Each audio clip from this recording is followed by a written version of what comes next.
Il est 10h04 sur Alger Chain 3. Madame, monsieur, bonjour. Bienvenue sur votre station Alger Chain 3. Nous sommes très heureux de vous retrouver. Hakim Ben Moussa à la réalisation et au micro Nahla Bekralas. On est le lundi 27 janvier 2025. Ça vous concerne, s'intéresse ce matin aux boissons énergisantes. Elles sont de plus en plus consommées chez nous. Elles nous promettent de rester éveillés. Elles nous promettent aussi d'obtenir un regain d'énergie. Les plus jeunes en consomment aussi, qu'ils soient au collège, au lycée, et parfois même au primaire, notamment quand ils vont faire du sport ou pendant la période d'évaluation d'ailleurs qui approche, et cela pour augmenter, là aussi une promesse, leur concentration. Les associations aujourd'hui tirent la sonnette d'alarme quant à cette consommation, notamment pour les plus jeunes. La consommation de boissons énergisantes, quelles conséquences sur la santé notamment des plus jeunes, comment réguler ce marché qui se voit envahir par une multitude de marques. Nous verrons cela avec nos invités ce matin. Monsieur Hassan Menouar, président de l'association L'Amen de protection des consommateurs, Dr Linda Oumnia, nutritionniste. Et nous aurons tout à l'heure au téléphone aussi une autre association qui travaille sur ce sujet et qui compte alerter l'opinion publique quant au danger de la consommation de ces boissons énergisantes, à savoir l'Association nationale de santé scolaire. Ça vous concerne, la consommation de boissons énergisantes? Restez avec nous sur Alger Chain 3. Nous recevons Dr Linda Oumnia, qui est nutritionniste. Bonjour docteur, merci d'être parmi nous. Merci à vous. Monsieur Hassan Menouar, qui est président de l'association L'Amen de protection des consommateurs. Bonjour monsieur Menouar. Bonjour madame Nahla et puis bonjour à tous les auditeurs de la radio Chain 3. Alors, la consommation de boissons énergisantes a fait l'objet de 2 ateliers que vous avez organisés au sein de l'association L'Amen de protection des consommateurs, conjointement avec l'association nationale de santé scolaire. Et vous parlez, monsieur Menouar, des dangers liés à la consommation irresponsable de boissons énergisantes. Alors, pourquoi avoir tiré aujourd'hui la sonnette d'alarme quant à la consommation de cette boisson? Vous savez, on tient quand même une certaine veille par rapport à la consommation des Algériens.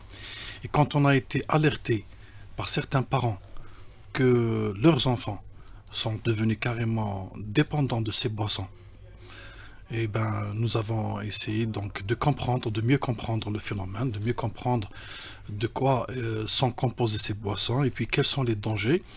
On avait organisé en collaboration, en étroite collaboration avec l'Association nationale pour la santé scolaire.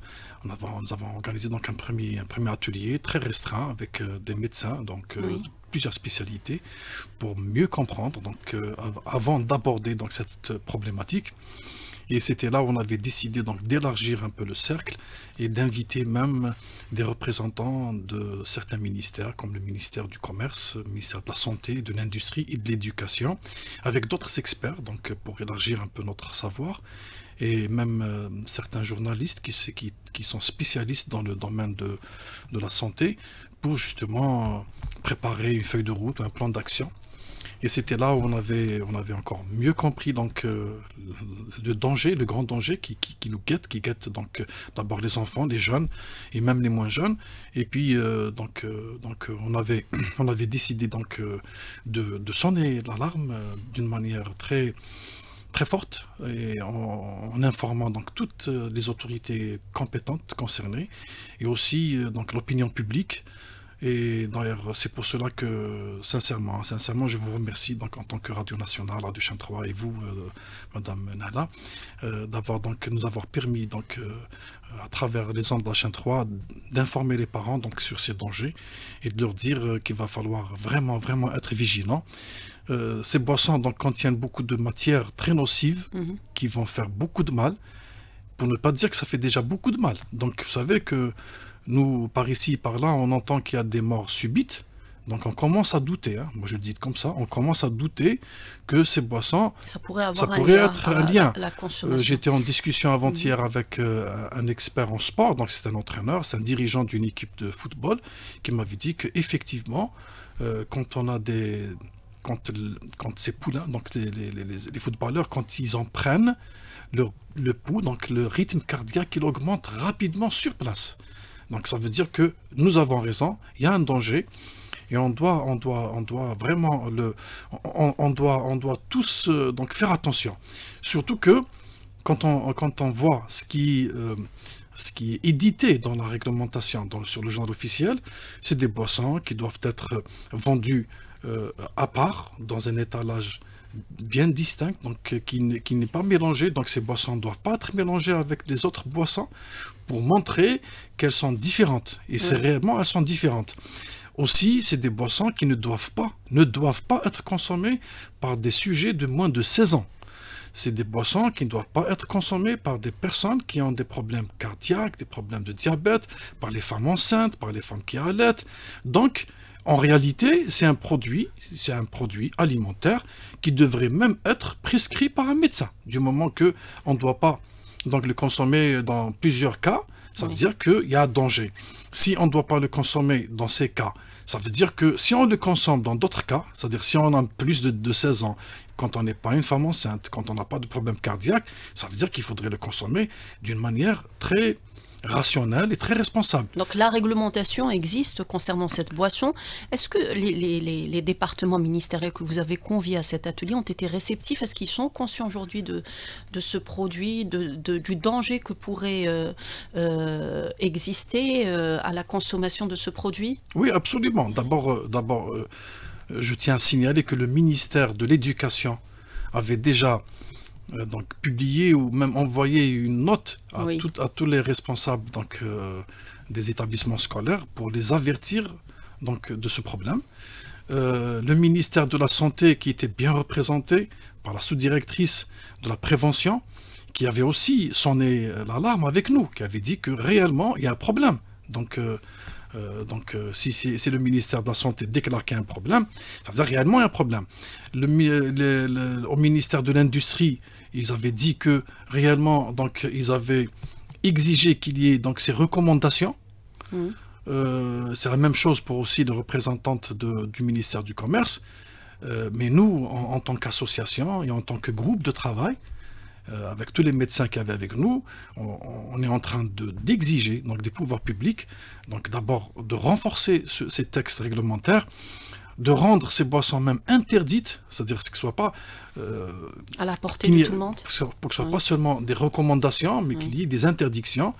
On avait demandé, on le demande aussi, on est en train de déposer des courriers un peu partout pour que le ministère du Commerce agissent avec des brigades spécialisées pour une bonne période pour aller contrôler tous les commerces qui sont en train de vendre ces boissons mélangées avec les autres boissons, et même aussi les salles de sport. Vous savez, les salles de sport n'ont pas le droit de vendre des produits de consommation. Mais malheureusement, pratiquement maintenant dans presque toutes les salles de sport, on vend ces boissons et on vend d'autres produits alors que c'est interdit par la loi. Donc les agents du contrôle doivent aller faire quand même un travail. Et rapidement, très rapidement, on voudrait que ce soit fait très rapidement. Pourquoi? Parce qu'il y a la période d'examen. Oui. Donc la veille d'examen, beaucoup d'enfants, d'adolescents et de jeunes, même de parents, qui achètent ces produits parce qu'ils croient que ça va leur donner de l'éveil, ça va les booster, ça va leur donner plus de capacité mentale, plus de capacité physique. Il y a aussi le mois de Ramadan qui approche, et puis après c'est l'été. Donc on voudrait agir tous rapidement. Donc on est en train de faire un travail, un minimum, je dirais, de ce qu'il faudrait se faire. On va justement revenir sur les recommandations que vous avez, qui sont sorties de cet atelier, et puis tout le travail que vous êtes en train de faire aujourd'hui pour continuer à sensibiliser les départements ministériels sur cette question. Je reviens à vous, docteur Omnia, pour nous parler un peu sur le plan médical. Pourquoi on parle aujourd'hui de danger quant à la consommation de ces boissons énergisantes? Qu'est-ce qui fait qu'elles peuvent être dangereuses? Par rapport à leur composition déjà, ils ont une composition où il y a de la caféine, pour n'en citer que ça déjà. Pour un enfant, la caféine, vous savez très bien que les parents interdisent le café à leurs enfants, mais ils n'interdisent pas une boisson qui contient 2 voire 3 tasses de café. Il y a aussi un manque d'information, je pense, pour certains parents ou pour certains enfants. Cette caféine est comme on le sait, comme un adulte, quand il prend 3 tasses de café, il ne prendra pas que 3 tasses de café, c'est 2 tasses de café, disons, soyons gentils, 2 tasses de café dans une seule canette. Si l'on prend 3 ou 4, imaginez le nombre. Donc déjà pour un adulte, on limite la consommation du café à 3 tasses par jour pour juste maintenir les bénéfices de ce café, parce que il y a quand même un plus pour le café. Donc jusqu'à 3, on peut accepter. Alors que chez l'enfant, c'est 0 tasse de café. Donc, imaginez, quand on est pendant le ramadan, les adultes qui ne prennent pas de café le matin ont très mal à la tête. Donc, il y a une addiction au café, à la caféine. Donc, les enfants qui prennent cette boisson, il n'y a pas que la caféine, il y a de la taurine, il y a du ginseng, il y a des plantes qui stimulent aussi le fait de rester éveillé. Il y a des édulcorants aussi. Et il y a aussi le sucre, ce fameux sucre. Donc un enfant, quand il prend cette boisson, il prend une seule canette, par exemple, le soir pour veiller, il a une stimulation de l'éveil très importante. Donc pour lui, ça marche. Ça marche. Mais ce sucre qui est dedans va à un moment donné sécréter de l'insuline. Et on sait très bien, 2 heures après la sécrétion d'insuline, on a un coup de barre. Donc la vigilance va diminuer. Ce qu'il va faire, il va reprendre une autre, etc., etc.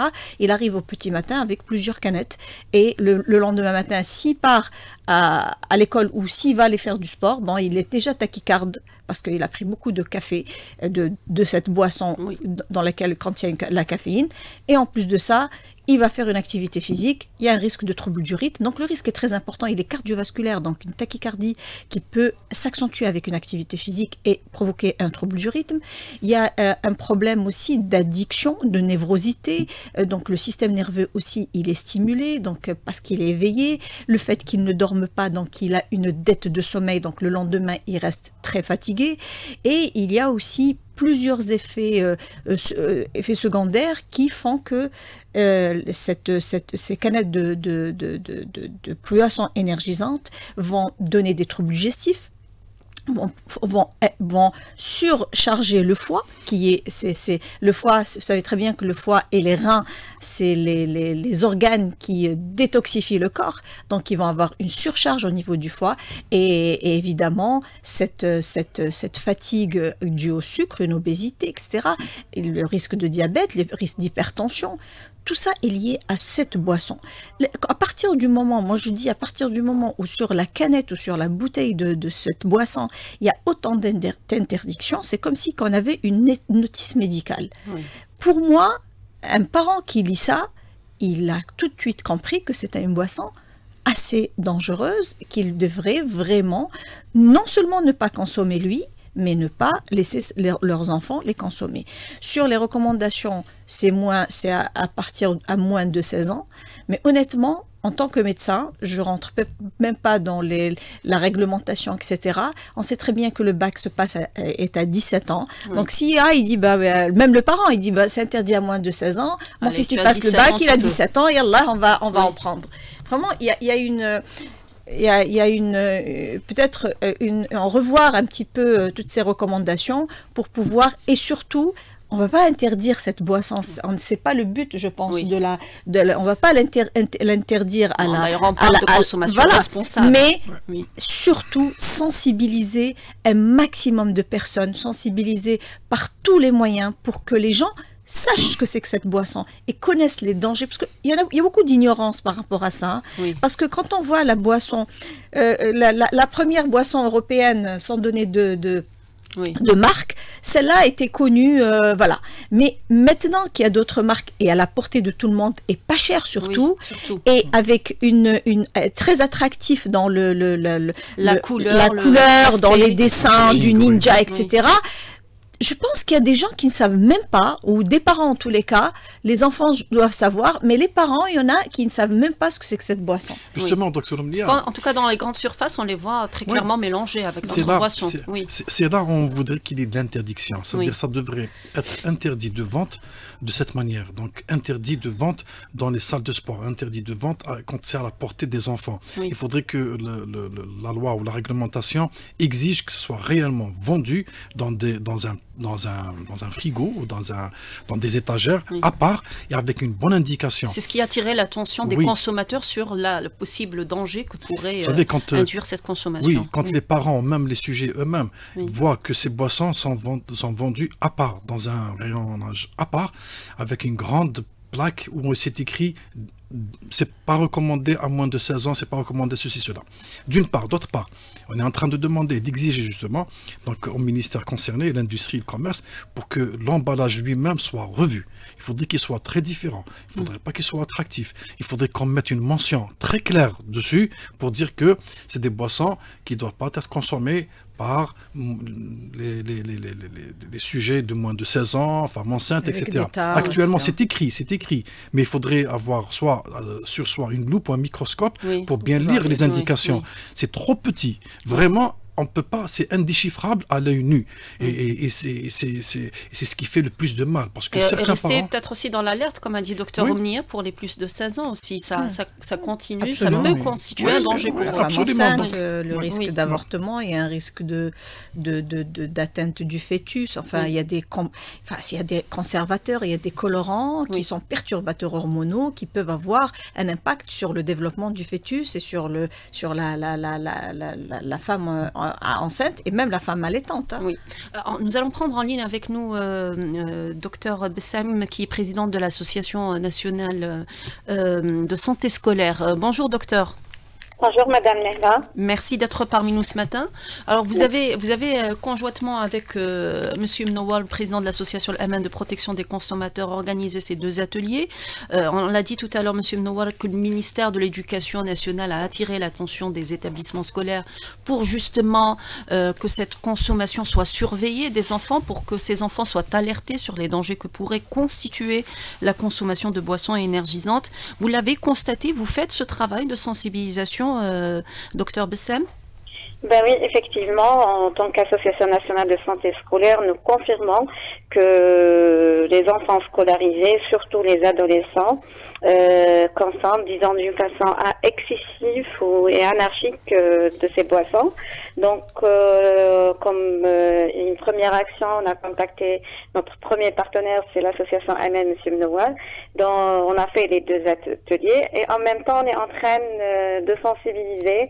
On fait des campagnes de sensibilisation au niveau des écoles sur le territoire national, parce que ce qu'on a remarqué, vu que le marketing est super bien fait et les enfants, les ados pensent qu'ils augmentent leur vigilance, leur concentration, donc ils utilisent d'une façon excessive. Donc on travaille dans ce sens, c'est-à-dire on parle beaucoup plus sur les effets indésirables et de ces boissons énergisantes, donc surtout les troubles de rythme cardiaque, parce qu'ils les utilisent surtout avant l'activité sportive ou en période des examens. Donc ces troubles de rythme cardiaque, surtout au moment du sport, peuvent arriver à un arrêt cardiaque. Et aussi, on a des troubles du sommeil, donc ça perturbe beaucoup plus le sommeil profond.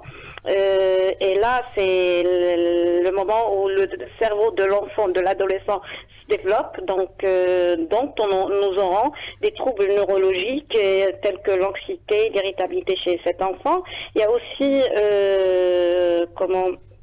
il y a aussi, peut-être, il y a des enfants ou des adolescents qui présentent une certaine sensibilité à la caféine, vu que leur composant principal, c'est la caféine et d'autres substances stimulantes. Oui. Donc, on est en train de sensibiliser dans ce sens. Mais quoique, il faut sensibiliser les parents beaucoup plus avant que les enfants. Voilà, oui. Parce que on croit que les parents sont... Justement, est-ce que les parents sont alertés quand en milieu scolaire ou dans l'environnement scolaire, on va dire, ces enfants, on les voit qui consomment, est-ce que les parents sont convoqués justement pour les sensibiliser à cette question? Est-ce que ce genre de travail se fait? Justement, c'est à travers notre atelier, donc on a contacté les ministères concernés pour qu'on puisse faire ce genre de sensibilisation avec les parents dans les mosquées, les écoles, dans toutes dans les lieux publics, oui. Voilà, c'est ça. Très bien.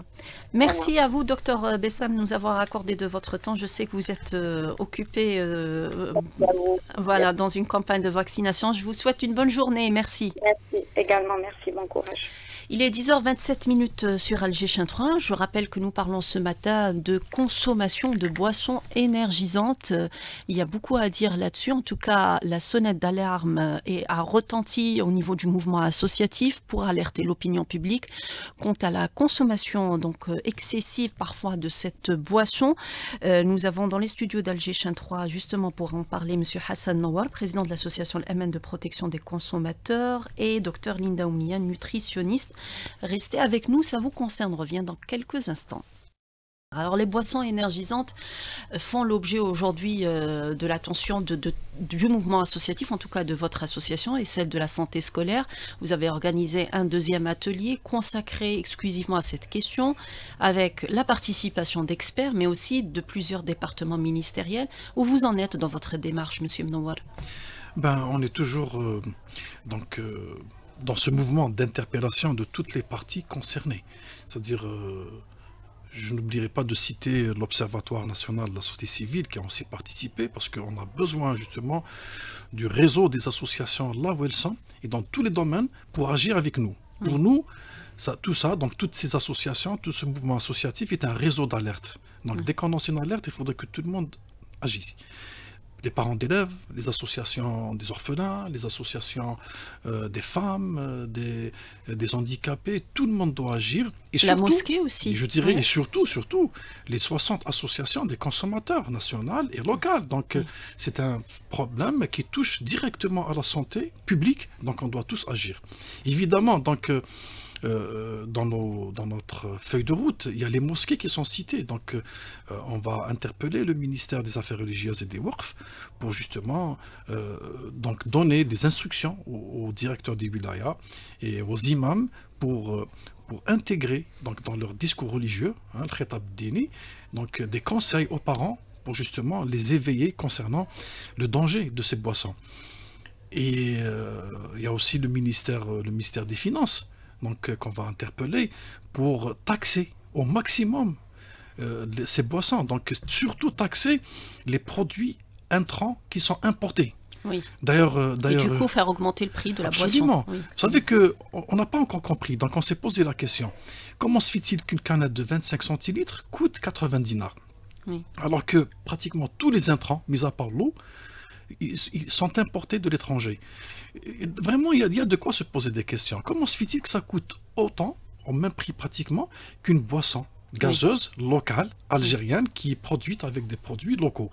Moi, je dirais, comme je l'ai toujours dit, ça veut dire que quelque part, d'ailleurs, on est en train de nuire à notre santé, et nous, on est passif, donc on est en train d'accepter ça et d'en consommer. C'est vrai qu'on a pris l'habitude de consommer des boissons énergisantes qui étaient sur le marché, dans des étalages bien précis, mais à des prix forts, à 400, 500 dinars. Aujourd'hui, c'est plus le cas, c'est 80 dinars. Ça s'est socialisé, donc c'est devenu des boissons sociales. On est en train même d'innover dans le packaging, de mettre des petites canettes pour que ça soit à la portée encore des petits enfants. Donc ça va coûter autant qu'un bonbon ou autant qu'un chewing-gum.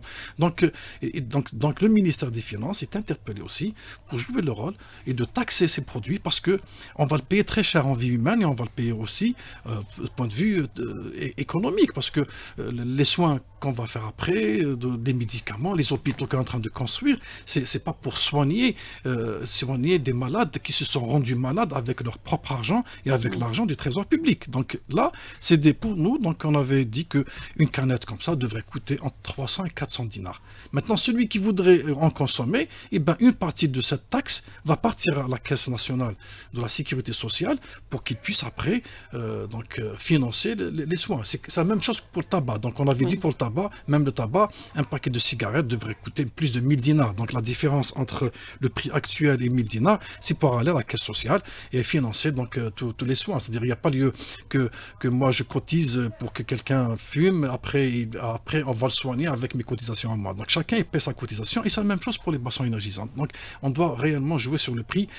D'ailleurs, pour nous, c'est le meilleur moyen de sensibiliser. Donc quand on touche justement au prix à la poche, les parents ne vont pas donner autant d'argent de poche pour que leurs enfants achètent donc ces boissons qui sont très nocives. Mais là, c'est même pas autant d'argent de poche, parce que c'est à 80 dinars, 40 dinars, on peut se payer une boisson Oui, justement. énergisante. D'où la réflexion de... Non, mais vous me permettez de poser encore la question, et j'espère que les auditeurs se posent aussi cette question. Comment se fait-il que ce soit aussi, avec un prix aussi bas, avec tous les produits qu'il y a dedans? Dr Omnia vient de dire que c'est entre 3 et 4 doses de café. Un café coûte combien maintenant? Si on prend un café, là, on est à 50 dinars. Comment se fait-il qu'avec autant de produits, des produits qui sont pas chers normalement sur le marché international, je sais pas, je connais pas tous les noms chimiques, mais je sais que la taurine elle est chère, la guarana elle est chère aussi. Oui, donc tout ça c'est cher. Donc comment se fait-il? Est-ce qu'on a subventionné la maladie en Algérie, en train de subventionner la maladie? Le café et le sucre sont subventionnés. Oui, non, mais même tous ces autres produits sont en train d'être subventionnés, parce que comment se fait-il? Indirectement. Indirectement. Est-ce que c'est un produit dont on a vraiment besoin? Non, certainement. Je dirais que, comme nous l'ont dit le représentant des producteurs, c'est un produit qui se vend dans le monde, ok, ça a commencé à être commercialisé en Europe, ça fait 20 ans, mais quand on va en Europe, les gens qui vont en Europe, les gens qui nous écoutent de l'Europe, ils voient très bien que ces boissons sont consommées par une certaine catégorie qui en ont besoin. Par exemple, si par exemple je suis obligé de prendre la route le soir, allez, soit je prends de la vitamine C, soit je prends une canette de boisson énergisante. Quand j'ai un événement, j'ai par exemple une fête ou un décès dans la famille, j'ai besoin de veiller pour... Les industriels répondent à une demande, voilà, c'est clair. Mais il ne faudrait pas que ce soit consommé de cette manière. C'est-à-dire le problème, pourquoi on a été interpellé? Parce que ça se vend de plus en plus, et ça se consomme de plus en plus. Maintenant, il y a les gens qui nous écoutent, ils n'ont qu'à regarder autour d'eux quand ils rentrent maintenant chez l'épicier ou dans un salon de café ou un salon de thé, ils vont observer, ils vont se rendre compte que réellement ça se consomme maintenant d'une manière très élargie. Et donc on est là en tant qu'association des consommateurs pour demander à tout le monde pour qu'on s'entraide afin de freiner cette commercialisation et de freiner cette consommation. Donc ça ne concerne pas que nous, ça concerne tous les Algériens. Il est question de santé publique. Déjà qu'on est très malade, donc tout le monde sait qu'on a beaucoup de diabète en Algérie, on a trop de cancers et de cancéreux, beaucoup de problèmes cardiovasculaires. On est en train d'observer qu'il y a beaucoup de morts subites. Et d'ailleurs, Dr Omnia, on avait parlé des consommateurs des drogues et des boissons alcoolisées, donc qui consomment aussi ça. Et le mélange, il est en train de tuer, d'après certains médecins légistes. Ils ont trouvé que beaucoup de cas de décès sont dus justement au mélange entre soit les drogues ou l'alcool par rapport aux substances qui composent ces boissons énergisantes. Donc réellement, il y a danger. Et tout le monde doit s'y mettre. Alors, ces boissons énergisantes promettent beaucoup de choses, de rester éveillé, d'être plus concentré, d'augmenter ses aptitudes sportives également, parce qu'on le voit, beaucoup d'enfants et beaucoup de sportifs le consomment juste avant d'aller donc faire leur sport. Est-ce que c'est réel? Est-ce que ces promesses sont réelles? Et puis, au bout de combien de temps on devient addict à ces boissons? Parce qu'on parle d'addictologie au bout d'un certain temps de consommation. Quand on prend du café, il y a des gens qui ne peuvent pas s'en passer. Donc, le phénomène d'addiction est lié, et malheureusement, est lié de manière très, très puissante, parce que pratiquement tous les produits qui sont dans cette boisson stimulent, en donnent de l'énergie, donnent du boost, et stimule la vigilance. Donc, ce qui fait qu'à un moment donné, la personne ne peut plus s'en passer. Ça devient une boisson à la place de l'eau. Et ça, c'est terrible. Parce que tout ce qu'il y a dedans va nous donner toutes les maladies possibles. Comme disait M. Mnowar, c'est la prendre de manière occasionnelle à la limite, mais que ça soit une boisson quotidienne, il y a tous les effets secondaires, et puis c'est un faux boost, c'est un boost artificiel qui va nous entraîner une insomnie, il va nous empêcher de dormir, et le lendemain, on est complètement fatigué et complètement dans les vapes surtout, avec beaucoup de névrosité, beaucoup d'anxiété, et à la recherche de cette boisson absolument. C'est une drogue. Au fait, c'est une mort à bas bruit, donner, vraiment provoquer des maladies de la tête aux pieds, du système nerveux, du système cardiovasculaire, digestif, hépatique, rénal, et surtout que les enfants n'ont pas la possibilité, leur métabolisme n'est pas adapté à ce genre de produits, à ces quantités-là, et à tout ce qui est additif qui est à l'intérieur, comme le sucre, certains acides aminés, etc., qui existent chez nous, qui existent dans notre corps, mais on n'en a pas besoin, comme quand on parle de compléments alimentaires, on complète l'alimentation, mais dans notre alimentation, il y a tout ce qu'il faut pour ne pas en arriver à ce genre de... Et effectivement, c'est de faux boosts qui vont vraiment détruire notre santé au fur et à mesure, notre santé mentale, notre santé physique, le foie, l'hypertension, le diabète, et tout ça va nous donner un enfant et un adulte surtout très fatigué, et avec, moi je dirais même, j'irais jusqu'à une diminution très considérable de l'espérance de vie, parce qu'il y a notre cœur s'affole. Notre cœur est un muscle. Il a besoin de certains produits, il a besoin d'une certaine réglementation pour bien travailler. Si on le stimule, il bat déjà, et si le patient déjà n'est pas sportif, donc son cœur est petit, le muscle n'est pas tonique, et si on lui donne une activité cardiaque supérieure à ce qu'il peut tolérer, et ben c'est là où on a des troubles du rythme, et c'est là où on risque des arrêts cardiaques plus facilement possible. Et encore une fois, c'est surtout l'enfant, mais l'adulte aussi, parce que le problème, c'est que les adultes, les parents maintenant sont jeunes.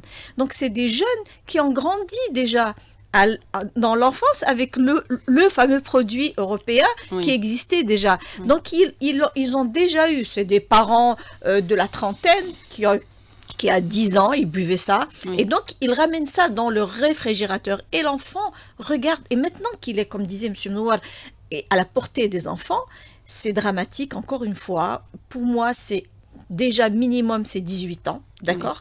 Et évidemment, mettre une grande pancarte au-dessus du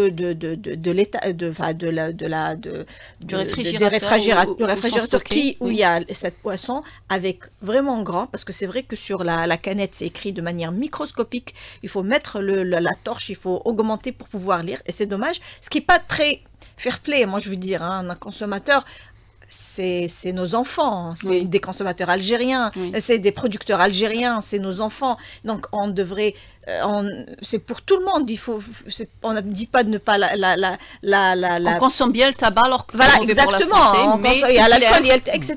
Mais ça, c'est surtout à la portée de tout le monde. C'est comme si on disait à notre enfant, je te donne une cigarette, comme je disais la dernière fois sur une vidéo pour le sucre, tu aimes ton enfant, tu lui achètes du poison. Tu poses sur sa table du poison. C'est quelque chose qui nuit à sa santé. Je ne comprends pas comment on peut aimer nos enfants en leur achetant ce genre de produit. C'est contre nature, je veux dire. Nous, on essaye de tout donner, de l'amour à nos enfants, des bonnes choses. On essaye de les élever avec une bonne éducation. Et bien, leur donner ça, c'est vraiment les détruire à bas bruit, parce qu'à l'âge adulte, ça va être vraiment dramatique, comme ce qu'il va y avoir comme conséquence de cette boisson à long terme et à court terme aussi. Alors certains parents peut-être qui nous écoutent vont dire que non, moi mon fils il passe le bac, il va prendre occasionnellement cette boisson juste pour se booster pendant les examens. Est-ce que là aussi on est dans le même danger, parce que ça va créer, comme vous avez dit, une addiction, ça va rentrer dans une addiction. Mais vous savez, les parents, je l'ai toujours dit, pas seulement par rapport aux boissons énergisantes, mais par rapport à toute l'alimentation des enfants. Mais quand même, si vraiment on est arrivé, moi je le dis, je suis un peu rude parfois, c'est quand on est arrivé à l'âge du mariage, on se marie, l'âge où on doit avoir des enfants, on doit avoir de la responsabilité. Si on ne connaît pas, on va se former.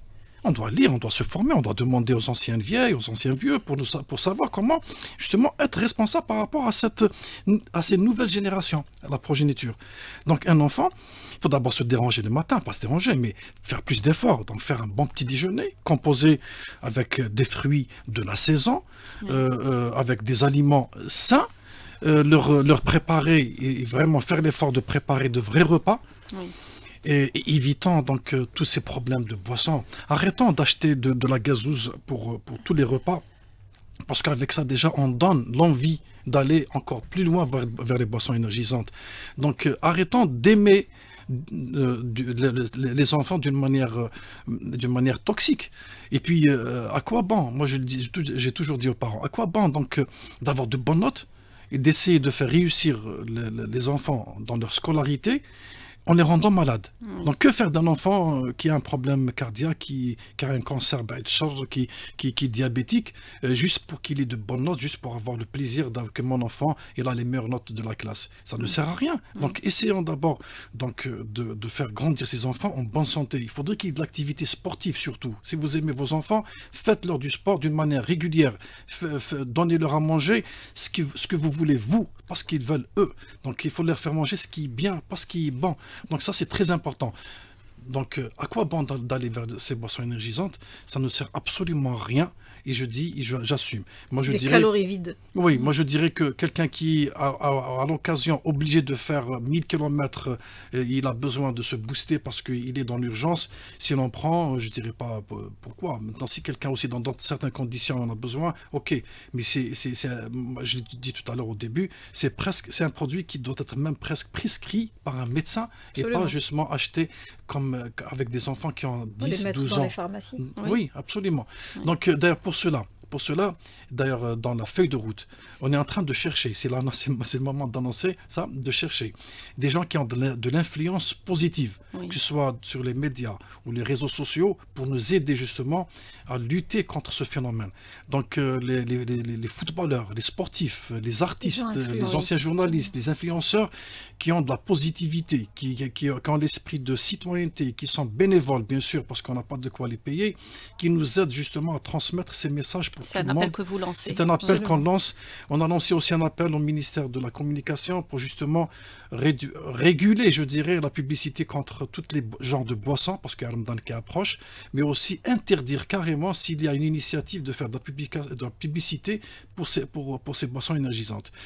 Je tiens aussi, avant la fin de l'émission, à remercier le président de l'association algérienne des producteurs de boissons qui ont réagi quand même, positivement, en acceptant de faire publier un communiqué où ils ont expliqué réellement que le produit n'est pas recommandé pour toute la frange. Pour attirer l'attention. Absolument. Et aussi, ils ont sonné l'alarme contre ces commerçants qui sont en train de vendre ça anarchiquement, sans aucun respect de la réglementation. Ils ont interpellé de cette manière même le ministère du Commerce, comme on a fait nous, pour qu'il y ait un contrôle rigoureux sur ce domaine, pour que ces boissons deviennent difficilement accessibles à cette frange qui est fragile, à qui il n'est pas du tout recommandé d'en consommer. Très bien. Alors, on n'est pas en train, évidemment, de pousser un peu trop loin, d'alarmer. Non, la réalité, elle est là.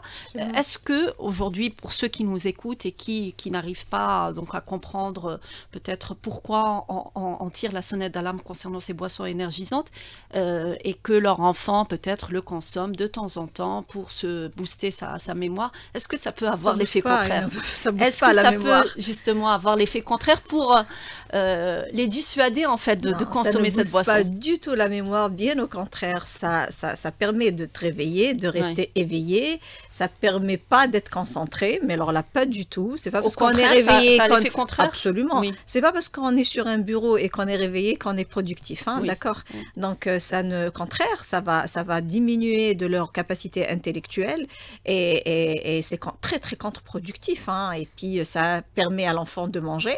Donc, ça stimule un petit peu la gréline, donc le fait de ne pas dormir. Donc, on va manger plus, on va consommer plus de sucre, on va avoir plus faim, parce qu'il y a du sucre dans cette boisson. Mmh. Et donc, c'est vraiment contre-productif. Hein. Vous connaissez, moi, je suis très... je travaille beaucoup sur la communication par rapport au sucre. Et là, quand monsieur Mnouar m'a sollicité en tant que médecin conseil de l'association pour travailler sur cette boisson, boissons énergisantes, ça a été pour moi le challenge 2025 pour pouvoir vraiment aboutir à quelque chose, parce que déjà la lutte contre le sucre est très difficile, hein, très difficile, mais on fait tout pour communiquer, mais la vigilance des enfants sera vraiment diminuée, très fragilisée, et encore moins quand il sera en classe le lendemain matin. Il sera ni concentré, très fatigué, est extrêmement contre-productif. On pourrait dire que c'est carrément déconseillé en période d'examen d'en consommer justement. Surtout pas, parce que, encore une fois, c'est pas parce qu'on est réveillé sur un bureau avec un stylo à la main qu'on va forcément travailler et avoir, par exemple, apprendre quelque chose. On n'apprend pas avec ce genre de produit. Donc nous faire perdre nos moyens au contraire. Absolument, bien évidemment, avoir de l'anxiété, une névrosité, être vraiment le lendemain. Ça empêche de dormir. C'est un manque de sommeil, et on connaît très bien tout ce qui est manque de sommeil. On a besoin de notre nuit de sommeil. On a tous passé le bac, c'est pas pour autant qu'il y avait ces boissons. Donc on est une génération qui ne prenait même pas de café pour passer le bac. On travaillait, on essayait d'être productif dans la journée et se réveiller et être productif en classe pour pouvoir avoir de ce genre de pouvoir assumer les examens. Mais avoir ces produits n'a aucun, bien au contraire, n'a aucun impact positif ni sur la santé, ni sur les concentrations, ni sur les résultats, ni sur le côté intellectuel, ni du tout. Donc, alors là, à éviter complètement. Très bien. Alors il y a un autre aspect qui concerne peut-être les adultes aussi, parce qu'eux aussi sont concernés par la consommation de boissons énergisantes. C'est le mélange qu'on peut faire avec d'autres produits, l'alcool notamment. Absolument. Tout ce qui est mélange de produits qui touche le système nerveux, parce que la caféine touche le système nerveux, touche la vigilance, donc c'est le cerveau, l'alcool aussi, la cigarette aussi, mais surtout les drogues et l'alcool, les drogues comme on les connaît, tout ceci, le mélange est très dangereux, et ça va augmenter. En fait, quand on prend ce genre de produit avec de l'alcool par exemple, on va consommer plus d'alcool, parce que la personne ne se saoule pas facilement. Parce qu'il y a une stimulation. Elle est contrecarrée. Oui. Donc du coup, très souvent, il y a statistiquement dans les pays développés, dans les pays qui consomment cette boisson depuis longtemps, il y a des comas éthyliques qui se font sans que pour autant ils passent par une phase d'éthylyse. Oui. Exactement. Tout de suite, ils passent côté parce qu'ils consomment de l'alcool, et comme il n'y a pas d'effet d'ébriété rapide, donc c'est par rapport à cette boisson, donc ils se retrouvent avec et on sait très bien que le coma éthylique est mortel. Oui. Je rappelle que des médecins légistes ont déclaré que sur plusieurs cas de décès, après autopsie, ils ont trouvé qu'il y avait mélange donc, des boissons énergisantes et l'alcool, ou bien dans certains cas, les drogues. Donc voilà, je le rappelle et j'assume mes responsabilités, c'est mortel, donc en moins, si vous n'arrivez pas à vous débarrasser donc de l'alcool et des drogues, mais au moins n'allez pas encore vers ces boissons énergisantes qui accélèrent qui accélère le décès, carrément. Donc voilà, donc le sujet il est vraiment très important. Et encore une fois, on vous remercie donc, de nous avoir donné cette occasion, parce que c'est là la communication. Donc voilà, on avait parlé dans notre atelier qu'on doit médiatiser donc, ces informations, et surtout aux parents. Donc je répète aussi pour les parents, il faudrait être responsable, donc ne pas se laisser faire. Déjà que le sucre fait beaucoup de mal, le sel fait beaucoup de mal. On est en train d'en rajouter avec ces boissons. Oui. Comme disait Dr Oumnia, quand on passait le bac, on était très gênés même de rentrer dans un café pour consommer un café. Oui. Donc même devant nos parents, c'était comme le tabac. Le café, c'était comme le tabac. Oui, c'est culturel. C'est culturel. Oui. Donc consommer, à 17 ans, 18 ans déjà, on avait de la gêne à consommer, à acheter un café. Alors que maintenant, on voit des enfants c'est pas des adolescents, de 11, 12 ans, qui se permettent d'aller acheter ce qu'ils veulent, vraiment ce qu'ils veulent, et d'en consommer devant tout le monde, y compris devant leurs parents. La responsabilité là est collective. Oui. Encore aussi, certains parents, c'est eux-mêmes qui achètent ces boissons pour leurs enfants. Oui. Voilà, donc maintenant, donc je crois que ceux qui nous ont entendus doivent agir, doivent cesser d'en consommer maintenant, mais surtout doivent transmettre l'information et cette alerte. Donc on doit tous être un réseau d'alerte. On est 45 millions d'Algériens, c'est un réseau de 45 millions. On doit tous avoir cet éveil et cet esprit de citoyenneté surtout, d'informer les autres et de cesser ou de diminuer, ou de cesser carrément cette consommation. Très bien. Qui n'a pas de sens. Commencer à notre niveau déjà en Absolument. tant que parent, en tant que consommateur. Et puis, vous l'avez dit, vous êtes en train de saisir les institutions officielles. Vous continuez à le faire sur le terrain à travers les départements ministériels qui sont directement concernés par cette action qui vise à réduire cette consommation effrénée et puis à sensibiliser davantage la population. Merci à vous, Dr Oumnia, d'avoir participé à cette émission. Merci, Monsieur Mnawar, de nous avoir éclairé. J'espère que le message est passé. Faites attention à ce que vos enfants consomment. C'est très, très important, même si vous leur donnez de l'argent de poche. Faites attention à ce qu'ils achètent. La boisson énergisante peut être dangereuse, notamment, et avoir l'effet contraire. Hein. On a eu la confirmation.